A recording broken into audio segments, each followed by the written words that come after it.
Modern Tamil Nadu பார்வையாளர்களுக்கு வணக்கம். கிட்டத்தட்ட ஒரு 5, 6 நாட்களுக்கு பிறகு மீண்டும் இந்த ஒரு நிகழ்ச்சிக்கு வர்றேன். நிறைய பேர் கேட்டிருக்கீங்க அப்படின்னு சொல்லி கமெண்ட்ஸில் பார்த்தேன். சொந்த காரணங்களுக்காக ஊருக்கு போனதை தாண்டி வேறு மிக முக்கியமான எதுவும் கிடையாது. தொடர்ச்சியாக பேசுவோம். ஷோக்குள்ள போகும். இது முச்சந்தி ஷோ. நான் உங்கள் சுகுணாதிவாக. நான் பீட்டர் எமிஜியஸ்.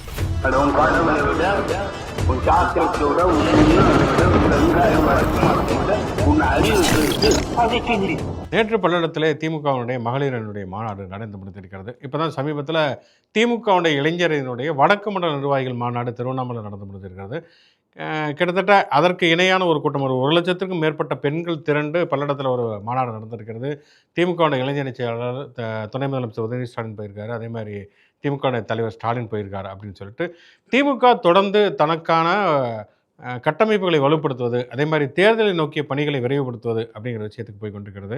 ஏற்கனவே தேர்தல் அறிக்கைக்கான ஒரு குழுவை அவர்கள் ஏற்கனவே உருவாக்கி அதனுடைய சுற்றுப்பயணத்தை அறிவிச்சிருக்காங்க. கனிமொழி அவர்களுடைய தலைமையிலான அந்த குழுவில் ஏராளமான பேர் அந்த குழுவில் இருக்காங்க.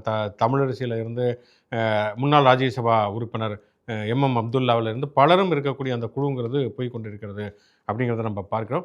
இன்னொரு பக்கம் பார்த்தோம் அப்படின்னு சொன்னால் அடுத்து இப்போ நடக்க போகக்கூடிய இந்த 2026 சட்டமன்ற தேர்தலை பொறுத்தவரை இன்னைக்கு தேதி வரைக்கும் ஒரு 4 முனை போட்டி அப்படின்னு சொல்லலாம். ஒரு பக்கம் அதிமுக பாஜக கூட்டணி, இன்னொரு பக்கம் திமுக கூட்டணி, அந்த பக்கம் பார்த்தோம்னா நாம் தமிழர் கட்சி. எப்போ நம்ம இந்த உசிலம்பட்டி பஸ் ஸ்டாண்ட் தனியாக தான் நிற்பேங்கிற மாதிரி அவர் தனியாக தான் நிற்பார் சீமான். அதுக்கப்புறம் பார்த்தோன்னா விஜய் தலைமையில் ஒரு கூட்டணி அப்படிங்கிற 4 முனை போட்டி. இதில் திமுக கூட்டணிங்கிறது ஒரு பக்கம் தேர்தல் வேலைகளை ஆரம்பித்து போயிட்டு இருக்கிறப்ப மற்ற தரப்புகள் இன்னுமே ஒரு கூட்டணி உறுதி செய்யப்பட முடியாத ஒரு சூழலை தான் நம்ம பார்க்கிறோம். திமுக தவிர்த்துட்டு மற்ற கட்சிகளில் எந்த கூட்டணியுமே ஃபைனலைஸ் ஆகலை அப்படிங்கிற மாதிரி தான் இருக்குது. ஏற்கனவே சேர்ந்து கூட்டணியில் இருந்த கட்சிகள் கூட ஒரு மாதிரி விடாப்படியாக இருந்துகிட்டு இருக்கிறதா நம்ம பார்த்துட்டு இருக்கோம். அதிமுக எடுத்துக்கிட்டோம்னா தேமுதிக இருக்கட்டும், பாமக இருக்கட்டும், அவங்களாம் உள்ளே வருவாங்களா வரமாட்டாங்களா, யார் கூட போகிறாங்க அப்படிங்கிற ஒரு கேம் போயிட்டு இருக்கிறது பார்க்குறோம். இன்னொன்று எல்லாருமே விஜய் வச்சு அந்த பேரம் பேசுகிறதையும் பார்த்துட்டு இருக்கோம். அங்கே போயிடுவோங்கிறத பயமுறுத்தி அங்கே போவோம் அங்கே போவான்ற மாதிரியான விஷயங்களை பண்ணிக்கிட்டு தான் பார்த்துட்டு இருக்கோம். அதை தாண்டி எந்த ஒரு கூட்டணியுமே ஸ்ட்ராங்காக ஃபார்ம் ஆகலை அப்படிங்கிறதும் இப்போ அரசியல் சூழல் இருந்துகிட்டு நம்ம பார்க்குறோம். இப்போ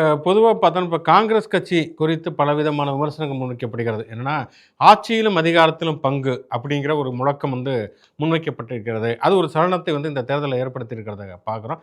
ஒவ்வொரு தேர்தலுமே இந்த மாதிரி ஒவ்வொரு ஸ்லோகன்கிறது இருக்கிறங்கிறது ஒரு வழக்கம். 2016 பார்த்தோம்னா திராவிட கட்சிகளுக்கு மாற்று அப்படிங்கிற முழக்கத்தை முன்வைத்து தான் ஒரு பக்கம் அப்போ தான் முதலாக நாம் தமிழர் கட்சி தேர்தலில் போட்டுக்கிட்டது. இன்னொரு பக்கம் அன்புமணி ராமதாஸ் அவருமே அப்படி தான் அந்த திராவிட கட்சிகளுக்கு மாற்றணும். அப்போ அவர் தனியாக வேறு சில டிபார்ட்மெண்ட் வச்சுருந்தார். தனித்தனியான முழக்கங்கள். அன்புமணி ஆகிய நான், முதல் கையெழுத்து, மாற்றம் முன்னேற்றம் அன்புமணி அப்படின்னு சொல்லிட்டு அதுக்கப்புறம் பார்த்தோம்னா மக்கள் நல கூட்டணிக்கு ஒரு அமைப்பு, ஒரு கூட்டணி உருவாகி இருந்தது அப்படிங்கிறதெல்லாம் பார்க்குறோம். அப்படி இந்த தேர்தலை பொறுத்த வரைக்கும் பார்த்தோன்னா ஆட்சியிலும் அதிகாரத்திலும் பங்கு, அதாவது கூட்டணி ஆட்சி குறித்த சில விவாதங்கள் முன்னெடுப்பதை நம்ம பார்க்கிறோம்.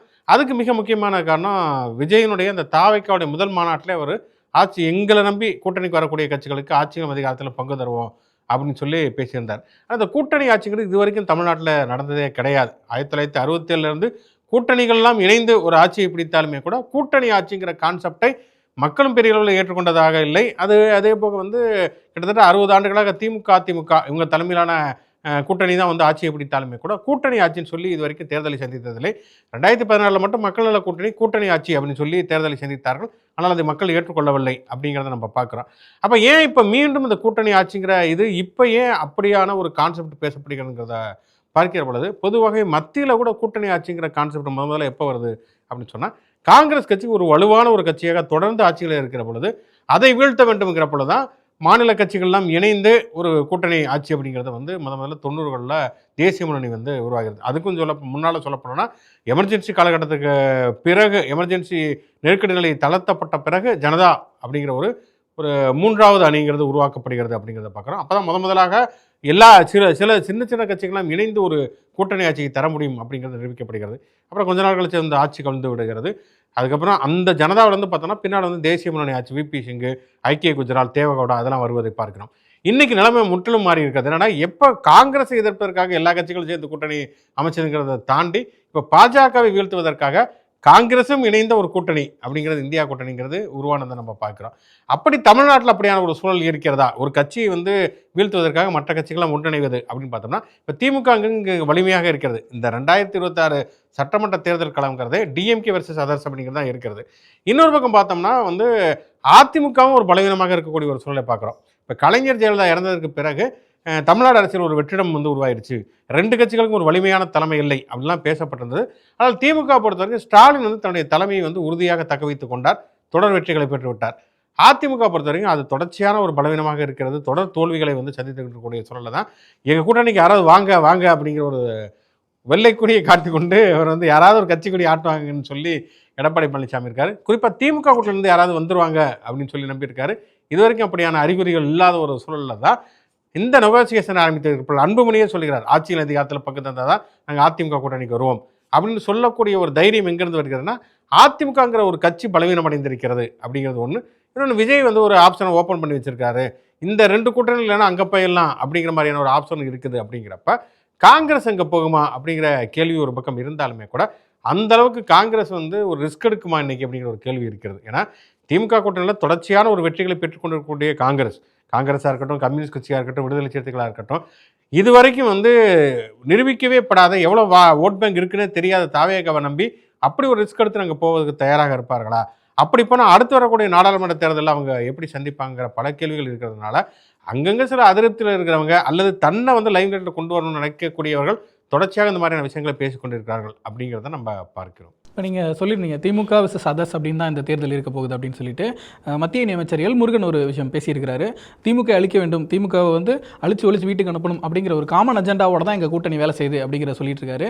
அவர் அந்த சொன்ன விஷயத்தையும் காமன் அஜெண்டாங்கிற விஷயத்தையும் கூட்டணியும் சேர்த்து பார்க்கும்போது அந்த கூட்டணிங்கிறதுல விஜயும் சேர்ந்துட்டாரோ அப்படிங்கிற மாதிரி தான் தோணுது. ஏன்னா அவரோட அஜெண்டாவும் அதுவாக தான் இருக்குது அப்படிங்கிறத பார்க்குறோம். அதான் இப்போ காமன் அஜெண்டா அப்படின்னு அவர் சொல்கிற போது, அதாவது திமுக இந்த ஆட்சிங்கிறது மிக மோசமானதாக இருக்கிறது, இந்த ஆட்சியை வீழ்த்திட்டு நாங்கள் எங்களுடைய கூட்டணியினுடைய தலைமையிலான ஒரு ஆட்சியை கொண்டு வருவோம் அப்படின்னு சொல்கிறப்ப அதை வந்து நம்மளால் புரிஞ்சுக்க முடியுது. ஏன்னா எதிர்க்கட்சிங்கிறது அப்படி தான் அரசியல் பண்ண முடியும். ஆனால் அதை தாண்டி திமுகவை அழிப்பேன், திமுகவை ஒழிப்பேன், அதுதான் எங்களுடைய காமன் அஜெண்டா அப்படின்னு சொல்லுகிற பொழுது இந்த வயசை யாரெல்லாம் எடுத்துனான்னு பார்க்குறப்ப தான் ஒரு பக்கம் சீமானும் அதே வயசை தான் எடுக்கிறாரு, இன்னொரு பக்கம் விஜய் அவர் என்ன சொல்லுகிறாருன்னா நேரடியாக திராவிடத்தை ஒழிப்போம் அப்படி சொல்கிறதில்ல, எங்களுக்கு கொள்கை எதிரி பாஜகன்னு சொல்கிறாரு, அரசியல் எதிரி திமுக அப்படின்னு சொன்னாலுமே கூட இன்னொரு கட்சியாக இருக்கக்கூடிய அதிமுக மீது அவர் எந்த விமர்சனங்களும் வைப்பதில்லைங்கிறது ஒரு பக்கத்தை தாண்டி எம்ஜிஆர் ஜெயலலிதா எல்லாவற்றையுமே ஏற்றுக்கொள்ளக்கூடிய ஒரு கட்சியாக இன்னைக்கு தமிழக வெற்றி கழகம் மாறி இருப்பதை நம்ம பார்த்துருக்கோம். சினிமாவில் எப்படி எம்ஜிஆர் டூப் போட்டு இருந்தாரோ அல்லது விஜய் டூப் போட்டு இருந்தாரோ அதுமாதிரி அதிமுகவுக்கு ஒரு டூப் போட்ட கட்சியாக இன்னைக்கு தாவேகா இருக்கிறது அப்படிங்கிறத பார்க்குறோம். அப்போ திமுகவை ஒழிப்பது, அதுக்கப்புறம் திராவிடத்தை ஒழிப்பது, அப்புறம் பெரியாரியத்தை ஒழிப்பது, இந்த ஒரு அஜெண்டா தான் இன்னைக்கு ஒரு காமன் அஜெண்டாவாக இருப்பதை நம்ம பார்க்குறோம். குறிப்பாக சீமானும் தொடர்ச்சியாக வெளிப்படையாக அவர் பேசிக்கொண்டிருப்பதை நம்ம பார்க்குறோம். விஜய் வந்து அதை வெளிப்படையாக பேசினாலும் கிட்டத்தட்ட அவருடைய அஜெண்டாவும் அதுவாக இருப்பதை பார்க்குறோம். அதனால தான் திருமாவளவன் விமர்சிக்கிற பொழுது கூட விஜயும் சீமானும் ஆர்எஸ்எஸ் பெற்றெடுத்த பிள்ளைகள் அப்படிங்கிற விமர்சனத்தை வைக்கிறார். உடனே சீமான் வந்து என்ன கேள்வி கேட்கறாருன்னா பயங்கர புத்திசாலித்தனமா, அப்போ நாங்கள் வந்து ஆர்எஸ்எஸ் பெற்றெடுத்த பிள்ளைகள்னா அண்ணன் திருமாவளவன் தான் பிரசவம் பார்த்தாரா அப்படின்னு கேட்குறாரு. இதே சீமான் பல மேடைகளில் பேசியிருக்காரு, நாங்கள் பிரபாகரனின் பிள்ளைகள்னு. அப்போ யாருங்க பிரசவம் பார்த்தாங்க? பிரபாகரனின் பிள்ளைகளாக இருக்கும் போது மட்டும் யார் பிரசவம் பார்த்தாங்கன்னு தெரியல, ஆர்எஸ்எஸ்என் பிள்ளைகள் அப்படின்னு சொல்லும்போது மட்டும் யார் பிரசவம் பார்த்தாங்கங்கிற கேள்வி எப்போது வருகிறது? ஆக மட்டும் பிஜேபியினுடைய அஜெண்டா அப்படிங்கிறது என்னன்னா திமுகவை ஒழிப்பது அப்படிங்கிறத விட இன்னைக்கு அதிமுகவை ஒழிப்பது அப்படிங்கிறத யதார்த்தத்தை சொல்லப்போனால் அதை நோக்கி தான் எல்லா கட்சிகளும் வந்து நகர்ந்து கொண்டே இருக்கின்றன. ஏன்னா இங்கே வந்து திமுகங்கிறது உறுதிப்பட்டு விட்ட பிறகு திமுக எதிர்ப்பு வாக்குகள்னு ஒன்று இருக்கிறது. அது இதுவரைக்கும் வந்து பெருவாரியாக பெற்ற கட்சியாக அதிமுக இருந்த ஒரு சூழலில் எம்ஜிஆர் ஜெயலலிதா இல்லாத ஒரு சூழலில் ஒரு பலவீனமாக இருக்குது. அந்த வாக்கு வங்கி ஒரு காலிடம் அங்கே ஒரு வெற்றிடம் இருக்கிறது. அப்படிங்கிறப்ப அதை எப்படி கைப்பற்றுவது அப்படிங்கிறதுல தான் பிஜேபியும் கவனமாக இருக்கிறது, விஜயும் அதில் தான் கவனமாக இருக்காரு, சீமானும் அதில் தான் கவனமாக இருக்காரு அப்படிங்கிறத நம்ம பார்க்கிறோம். ஆக மொத்தம் திமுகவை இப்போதைக்கு அவங்களால வீழ்த்த முடியாதுங்கிறது தெரியும். அவங்களுடைய நோக்கமே டிஎம்கே வெர்சஸ் பிஜேபிங்கிற ஒரு களத்தை வந்து கட்டமைப்பது அப்படிங்கிறது தான் பாஜகவினுடைய ஒரு அஜெண்டாவாக இருக்கிறது. அது வெளிப்படையாக வந்து திமுக ஒழிப்பது அப்படின்னு சொன்னாலுமே கூட, ஏன்னா திமுக ஒழிப்பதுங்கிறது 75 ஆண்டு காலமாக ஒழித்து கொண்டிருக்கிற குரல் தான். திமுக வந்து இருந்த தோற்றுவித்த காலகட்டத்தில் வந்து ராஜாஜியிலிருந்து ஒழித்து குரல் தான். அது வந்து இதுவரைக்கும் வந்து நடைமுறையில் சாத்தியமாக இல்லை. அப்போ வந்து இந்த இடத்துல அதிமுக ஒழித்து விட்டு அந்த இடத்துக்கு வருவது, பின்னால் திமுக ஒழிச்சிட்டோம்னா திராவிடங்கிற சித்தாந்தத்தை அழித்து விட்டு இங்கே ஒரு குஜராத் மாதிரி உத்தரப்பிரதேசத்தை போலவோ தமிழ்நாட்டை மாற்றி விடுவது அப்படிங்கிற ஒரு கனவுல இருக்காங்க. அதற்காக தான் பின்னாடி வந்து சீமானும் விஜயும் அதற்கும் சேர்த்து தான் வேலை பார்த்து கொண்டிருக்கிறார்கள் அப்படிங்கிறத நம்ம புரிஞ்சுக்க வேண்டியதாக இருக்குது. அடுத்து அந்த கரூர் விவகாரம் தொடர்பாக தாவக்கலேருந்து புஷி ஆனந்த் அப்புறம் வந்து ஆதவ் அர்ஜுனா அவங்க 2 பேருமே சிபிஐ விசாரணைக்காக டெல்லிக்கு கூப்பிட்டுருந்தாங்க. அவங்க 2 பேருமே ஆஜராயிருக்காங்க. போயிட்டு விசாரணை நடந்திருக்கு. நேற்று வந்து 9 மணி நேரம் வரைக்கும் வந்து சிபிஐ விசாரணை நடந்திருக்கதா சொல்கிறாங்க. இன்றைக்கி விஜய் படம் 3 விஜய் படங்கள் நேரம் வந்து விசாரணை நடந்திருக்கு. இன்றைக்கும் திரும்ப விசாரணைக்கு கூப்பிட்டுருக்கதா சொல்லியிருக்காங்க. இது போக கூடுதலாக ஒரு தகவல் என்னன்னா, திரும்ப ஜனவரி மாதத்தில் வந்து விஜய் அவர்களை சிபிஐ விசாரணைக்கு கூப்பிட வாய்ப்பு இருக்குது அப்படிங்கிற ஒரு தகவலை சொல்கிறாங்க. ஜனவரியில் படம் வேறு ரிலீஸ் இருக்குது. என்ன பண்ணுவார், எப்படி மேனேஜ் பண்ணுவார்னு தெரியல. நீங்கள் சொன்னது மாதிரி வந்து 3 விஜய் படங்கள், ஆனால் வந்து அவர் பேசுனது 10 நிமிஷம் தான். 10 நிமிஷம் பேசியது அதற்கு ஒரு 41 பேர் வந்து மரணம் அடைந்திருக்கிறார்கள். அதற்காக பல மணி நேரம் மக்கள் காத்திருக்கிறார்கள் அப்படிங்கிற ஒரு சூழலில் தான் இந்த விசாரணைங்கிறது. இதே விஜய் வந்து பஞ்சு டைலாக்லாம் விட்டார் வந்து, சிஎம் சார் என்ன வேண்டுமானாலும் பண்ணுங்க, என்னுடைய தொண்டர்களை வந்து ஒன்றும் பண்ணாதீங்க அப்படின்னாரு. இன்றைக்கி வந்து அவங்களுடைய கட்சியுடைய முக்கிய நிர்வாகிகளை வைத்து மணிக்கணக்காக சிபிஐ விசாரணை நடத்துவது அப்படிங்கிற ஒரு சூழலை நம்ம பார்க்கிறோம். அதற்கு பிறகு தான் பட்டு தெளிஞ்சு இந்த பக்கம் பார்த்தோன்னா கொஞ்சம் கட்டுப்பாடோடு வந்து கடைசியாக ஈரோடு நடந்த கூட்டத்தை முடிஞ்சிருக்கிறது. மலேசியாவில் நடந்த அந்த கடைசியாக நடந்த ஜனநாயகனுடைய விழாவில் பார்த்தோன்னா அவ்வளவு பிளான்டாக ஒரு கூட்டத்தை நடத்துகிறாங்க. அப்போ என்ன, விஜய்க்கு ரொம்ப தெளிவாக தெரிகிறது, சினிமா ஃபங்க்ஷன்னா அது வந்து ரொம்ப வந்து ஒரு டிசிப்ளினாக நடத்த வேண்டும், நடத்த முடியுங்கிறதுல அவருக்கு வந்து தெளிவு இருக்கிறது. அரசியலுங்கிறது அவருக்கு வந்து ஒரு 2ஆம் பட்சமாகத்தான் அவர் வந்து லெஃப்ட் ஹேண்டில் தான் டீல் பண்ணிக்கிறாங்கிறத பார்க்குறோம். சினிமா பிஸ்னஸில் இன்னொன்று சொல்லப்போனால் அந்த ஜனநாயகன் விழாவே வந்து, அந்த ஜனநாயகன் விழாங்கிறது வந்து விஜய்க்கான ஒரு ஃபேர்வெல் ஒரு ஃபங்க்ஷன் அப்படிங்கிறத தாண்டி இதுலேயும் ஒரு பிஸ்னஸ் இருக்குது அப்படிங்கிறாங்க. ஏன்னா அந்த நிகழ்ச்சியை ஏற்பாடு பண்ணுறதுல இருந்து இங்கேருந்து அழைத்து போன அந்த ட்ராவல்ஸில் அந்த அது தொடர்பான ஸ்பான்சர்ஸ் எல்லாவற்றிலுமே விஜய்க்கு ஒரு பங்கு வருகிறது அப்படிங்கிறாங்க. அப்படி இருக்கக்கூடிய சூழலில் ஒரு பிஸ்னஸ் ஒரு சினிமான்னு வர்றப்ப அதில் வந்து சரியாக இருக்க முடிகிற விஜய்னால, இந்த பக்கம் பார்த்தோம்னா அரசியல் அப்படிங்கிறப்ப நம்ம மூஞ்சியை பார்த்தா வந்து ஓட்டு போட்டுருவாங்க, மூஞ்சியை காட்டினாலே போதுங்கிற ஒரு மெத்தனம் இருக்கிறது அப்படிங்கிறத நம்ம பார்க்குறோம்.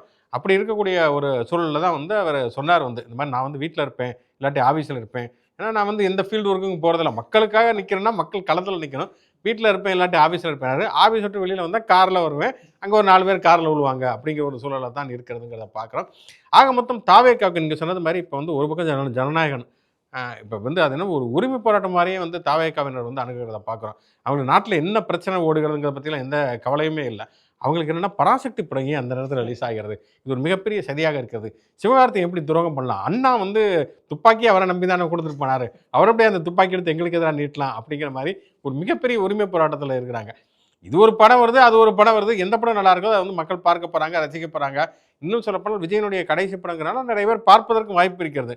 பராசக்தி வரதுனால வந்து ஜனநாயகம் ஓடாமல் போகிறது அப்படிங்கிறதுல அப்படி போவதற்கான சாத்தியங்கள் வந்து ரொம்ப மிக குறைவு. அப்போ தன்னம்பிக்கையே இல்லையா அவங்களுக்கு அப்படிங்கிற ஒரு கேள்வி இருக்கிறது. அப்போ இதுவரைக்கும் முன்னாடி வந்த தீபாவளி பொங்கலில் வந்து விஜய் படம், அஜித் படம், ரஜினி படம் எல்லா படங்களும் ரிலீஸ் ஆகிருக்கிறது, சின்ன படங்கள் வந்திருக்கிறது. அப்படி இருக்கக்கூடிய சூழலில் என்ன இது ஒரு மோனோபோலி அப்படிங்கிற மோனோபாவம் அப்படிங்கிறது மிக முக்கியமான கேள்வியாக இருக்கிறது. அப்படி இருக்கக்கூடிய ஒரு சூழலில் தான் நீங்கள் பார்த்தீங்கன்னா அவர் அந்த தூய சக்தின்னு பேசுனதே பராசக்திக்கு எதிராக தான் பேசினாரா, அதுவும் வள்ளுவர் கூட்டத்தை பற்றி தான் அன்றைக்கி வந்து அந்த ஈரோடு கூட்டத்திலுமே பேசுகிறார். அந்த வள்ளுவர் கூட்டத்தில் தான் அந்த பராசக்தியுடைய ஃபங்க்ஷன் நடக்கிறது அப்படிங்கிறத நம்ம பார்க்குறோம். அப்படி இருக்கக்கூடிய ஒரு சூழலில் தன்னை நம்பக்கூடிய ஒரு தன்னம்பிக்கை என்பதே விஜய்க்கும் சரி தாவேக்காவினருக்கும் இல்லையா அப்படிங்கிற ஒரு மிக முக்கியமான கேள்வி இருக்கிறது. இன்றைக்கி ஏதோ சிபிஐ வசம் இந்த வழக்கு போயிடுச்சுன்னு சொன்னால் ஏதோ வந்து விஜய் குற்றமற்றவன் விடுவிக்கப்பட்டுருவார் அப்படிங்கிற மாதிரி அவங்க நம்பிக்கிட்டு இருக்கிறாங்க.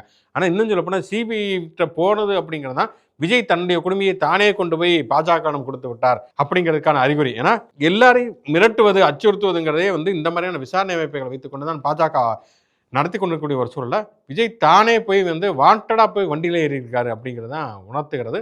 பார்ப்போம் அடுத்தடுத்து இந்த விசாரணை அடுத்தடுத்த கட்டங்கள் என்னவாக போக போகிறது அப்படிங்கிறது இனிமேல் தான் தெரிய வரும். அதாவது ஒரு மாநில அரசுக்கான உரிமைகள் என்பது தொடர்ச்சியாக நசுக்கப்படுவது அப்படிங்கிறத நம்ம பார்க்கிறோம். அதனால தான் தொடர்ச்சியாக மாநில சுயாட்சி மாதிரியான விஷயங்கள் பேசப்படுகிறது.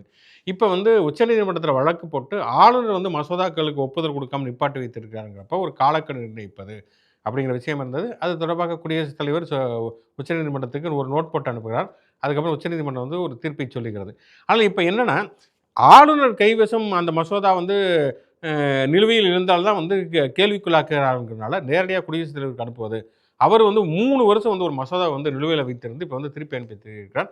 சென்னை பல்கலைக்கழகத்துடைய துணைவேந்தர் நியமனம் தொடர்பான ஒரு மசோதா. அதாவது சென்னை பல்கலைக்கழகத்துடைய தமிழ்நாட்டில் கூட எல்லா பல்கலைக்கழகங்களையும் வேந்தர் நியமிப்பது அப்படிங்கிறத தாண்டி தமிழ்நாடு அரசுடைய கட்டுப்பாட்டின் கீழ் அதை கொண்டு வருவது அப்படிங்கிற அடிப்படையில் இருக்கக்கூடிய அந்த மசோதாவை 3 ஆண்டுகள் நிலுவையில் வைத்து விட்டு குடியரசுத் தலைவர் வந்து அனுப்பியிருக்கிறாருன்னா ஏன் அனுப்பிச்சிருக்காரு அப்படிங்கிற கேள்வி மிக மிக முக்கியமான ஒரு கேள்வி. ஒரு மாநில அரசுக்கு தன்னுடைய நிலப்பரப்பில் இருக்கக்கூடிய தன்னுடைய ஆட்சிக்கு உட்பட்டு இருக்கக்கூடிய ஒரு நிலப்பரப்பில் ஒரு கல்வி தொடர்பான முடிவு எடுப்பதற்கான ஒரு அதிகாரமும் உரிமையும் இல்லையாங்கிற ஒரு மிகப்பெரிய கேள்வி இருக்கிறது. ஆனால் ஒரு கூட்டாட்சி தத்துவத்தை கடைபிடிப்பதாக சொல்லிக் கொண்டிருக்கக்கூடிய இந்தியாங்கிறது இன்னைக்கு மாநில அரசுகளுக்கு ஒரு முழுமையான அதிகாரத்தை தர தயாராக இல்லை. அந்த சட்டத்துடைய ஓட்டைகளை பயன்படுத்தி மாநில அரசுடைய களத்தை நெரிப்பதில் பாஜக மிக மும்முரமாக இருக்கிறங்கிறது தான் இந்த முடிவு நகர்வுங்கிறது காட்டுகிறது. நேற்று அந்த பாமக பொதுக்குழு செயற்குழு கூட்டத்தில் ராமதாஸ் அவர்கள் கண்ணீர் மல்க நிறைய விஷயம் பேசியிருந்தார். என் பையனை நினச்சா எனக்கு தூக்கமே வர மாட்டேங்குது, தூக்கம் மாத்திரை போட்டு தூக்கம் வர மாட்டேங்குதுன்ற அளவுக்குலாம் ரொம்ப சோகமான நிறைய விஷயங்கள் பேசியிருந்தார். அதை தாண்டி சில முக்கிய கட்சி அறிவிப்புகளையும் விட்டுருந்தாங்க. இப்போ அதுக்கு அன்புமணி தரப்புலேருந்து கடுமையான கண்டனங்களையும் எதிர்ப்புகளையும் தெரிவிச்சிருக்காங்க. அது நடந்தது பொதுக்குழுவே இல்லை, அது ஒரு கேலி கூத்து அப்படிங்கிற அடிப்படையில் நிறைய விமர்சனங்கள் முன் வச்சிருக்காங்க. ரொம்ப சிங்கம் மாதிரி இருந்தவர் எங்கள் ராமதாஸ், அவர் பொம்மை மாதிரி ஆக்கிட்டாங்க அப்படிங்கிற மாதிரியான விமர்சனம் வச்சுட்டு இருக்காரு. நீ தாண்டா ஆக்கிட்ட அப்படிங்கிற மாதிரி அவங்க அப்பா குறை சொல்லிட்டு இருக்காரு. எப்படி எடுத்துக்கிறேன்னு தெரியல இதை. ஆமாம், இன்னொரு பக்கம் பார்த்தோம்னா அவர் ராமதாஸுடைய மகள் ஸ்ரீகாந்தி அவங்க அன்புமணியை கடுமையாக விமர்சித்திருக்கார்கள். அன்புமணி RSS அடிமையாக மாறிவிட்டான்ங்கிற ஒரு கடுமையான விமர்சனத்தையுமே முன்வைத்திருக்காங்கிறத பார்க்குறோம். ஆக மொத்தம் எல்லா இடங்களிலுமே இந்த ஒரு கட்சியினுடைய பிளவுகளுக்கு பின்னால் ஏதோ ஒரு இடத்துல பிஜேபியோட ரோல் இருக்கிறது அப்படிங்கிறதையும் நம்ம பார்க்கிறோம். இன்னொரு பக்கம் வெற்றி கூட்டணி நான் தான் முடிவு பண்ணுன்னு சொல்லி ராமதாஸ் ஒரு பக்கம் சொல்கிறாரு. இல்லை வெற்றி கூட்டணி நான் தான் முடிவு பண்ணுன்னு சொல்லிட்டு அன்புமணி ஒரு பக்கம் சொல்லிட்டு இருக்காரு. இது கூட்டணிலாம் நீங்கள் முடிவு பண்ணீங்க, வெற்றிக்கு உங்களுக்கு என்னையா சம்மந்தம் இருக்குது? தொடர்ச்சியாக பார்த்தோன்னா 2016 அன்புமணி எப்போ முன்னிறுத்துறார்களோ அதற்கு பிறகு பாமகவுடைய வாக்கு வங்கி கொஞ்சம் கொஞ்சமாக சரிந்து கொண்டே போய் கொண்டிருப்பதை தான் நம்ம பார்க்கிறோம். ஏதோ மாம்பழ சின்னங்கள் கொஞ்சம் ஊசலாடி இருக்குது. அந்த அங்கீகாரம் இருப்பதா அல்லது ரத்து செய்யப்படுவதாங்கிற ஒரு ஊசலாட்டத்தில் தான் தொடர்ச்சியாக பாமக தோல்வியை சந்தித்து கொண்டிருக்கிற ஒரு நேரத்தில் இந்த பிளவுங்கிறது கண்டிப்பாக மிகப்பெரிய அளவில் பாமகவுடைய வெற்றியை பாதிக்கக்கூடிய ஒரு சூழல் இருக்கிறது. அடுத்து என்ன நடக்குதுங்கிறது நம்ம 2 பேரும் சேருவதற்கான வாய்ப்புங்கிறது இப்போதைக்கு கண்ணு கட்டினதோடு இருக்க மாதிரி தெரியல. அதாவது இவங்க 2 பேரும் மாறி மாறி கூடி என்ன பண்ணாங்கன்னா, நீ என்னை நீக்கிறேன், நீ என்னை நீக்கு அப்படிங்கிற மாதிரி தான். இப்போ நேற்று பார்த்தோம்னா சௌமியா அன்புமணி பசுமை தாயகத்தை நீக்கியிருக்காங்க. அதே மாதிரி பார்த்தோம்னா திலகபாமா உள்ளிட்டவர்களை நீக்குவதற்கு அங்கீகாரத்தை பொதுக்குழு கொடுத்திருக்கிறது அப்படிங்கிற மாதிரி சொல்லியிருக்கிறார்கள். ஆக மொத்தம் இந்த அப்பா பையன் பிரச்சனைங்கிறது ஒரு மிகப்பெரிய ஒரு அரசியல் பிரச்சனையாக போய் கொண்டிருப்பதை தான் நம்ம பார்க்கணும். ஓகே, பல விஷயங்கள் நம்ம பேசியிருக்கோம். ஒரு பக்கம் பார்த்தோம்னா கீழடி அகழாய்வுக்கான 11ஆம் கட்ட படிகளுக்கு ஒன்றிய அரசு ஒப்புதல் வழங்கி இருப்பதை நம்ம பார்க்கிறோம். ஏன்னா தொடர்ச்சியான போராட்டங்களுக்கு பிறகு இப்பொழுது வேறு வழியே இல்லாமல் ஒன்றிய அரசு ஒப்புதலை கொடுக்கிறது. கீழடியுடைய அந்த அகழாய்வு பணிகள் என்பது தமிழருடைய தொன்மையை பறைசாற்றக்கூடிய விதத்தில் தொடர்ச்சியாக நடைபெறுவதை நம்ம பார்க்கிறோம். அங்கே இருக்கக்கூடிய தமிழருடைய நாகரிகம் என்பது எந்த அளவுக்கு ஒரு நாகரிகமாக இருந்தது, எந்த அளவுக்கு வணிகத்தோட எந்த அளவுக்கு ஒரு மேம்பட்ட ஒரு நவீன சிந்தனை கொண்ட ஒரு நாகரிகமாக இருந்தது அப்படிங்கிறத காட்டக்கூடிய அதே சூழலில் தான் நம்ம இன்னொரு செய்தியுமே பார்க்கிறோம்.